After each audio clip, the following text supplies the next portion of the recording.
नमस्कार शेतकरी मित्रांनो, मी योगेश पवार आपलं सर्वांचं कृषीशास्त्र या यूट्यूब चॅनलवर स्वागत करतो। मागच्या काही दिवसापासून पीएम किसान सन्मान निधीचा 22वा हप्ता मिळणार असल्याचे चर्चा चालू आहेत। परंतु हा 22वा हप्ता देशातील आणि महाराष्ट्रातील काही शेतकऱ्यांना मिळणार नाही। त्याची कारणं काय आहेत आणि कोणत्या शेतकऱ्यांना हा हप्ता मिळणार नाही याच विषयी आजच्या व्हिडिओमध्ये माहिती घेणार आहोत। त्यासाठी व्हिडिओ शेवटपर्यंत बघा। शेतकरी मित्रांनो, आतापर्यंत पीएम किसान सन्मान निधीचा 21वा हप्ता शेतकऱ्यांच्या खात्यात जमा झालेला आहे आणि आता 22वा हप्ता लवकरच शेतकऱ्यांच्या खात्यात जमा होईल। परंतु देशभरातील लाखो शेतकऱ्यांना हा 22वा हप्ता मिळणार नाही। शेतकरी मित्रांनो, पीएम किसान सन्मान निधीचे पैसे तुमच्या खात्यावर जमा होण्यासाठी बँकांच्या म्हणण्यानुसार वेळोवेळी केवायसी अपडेट तर करावी लागतेच।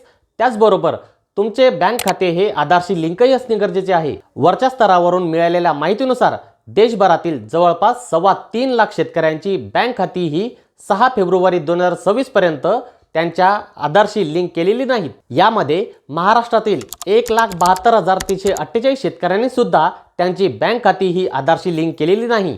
ज्या शेतकऱ्यांची बँक खाती ही आधारशी लिंक केलेली नाही त्यांची यादी मंत्रालयाने जारी केलेली आहे। त्यामुळे ज्या शेतकऱ्यांनी त्यांचे बँक खाते हे आधारशी लिंक केलेले नाही त्यांनी लवकरात लवकर जवळच्या ई सेवा केंद्रावर किंवा बँकेच्या शाखेला भेट देऊन ऑनलाईन किंवा ऑफलाईन पद्धतीने त्यांचे बँक खाते हे आधारशी लिंक करून घ्यावे, जेणेकरून पीएम किसान सन्मान निधीचा 22वा हप्ता तुमच्या खात्यामध्ये जमा होईल। अशाच नवनवीन माहितीसाठी कृषीशास्त्र चॅनलला सबस्क्राईब करा आणि बेल आयकॉनवर क्लिक करायला विसरू नका, जेणेकरून नवनवीन व्हिडिओचे अपडेट तुमच्यापर्यंत सहज मिळतील। धन्यवाद। जय जवान, जय किसान।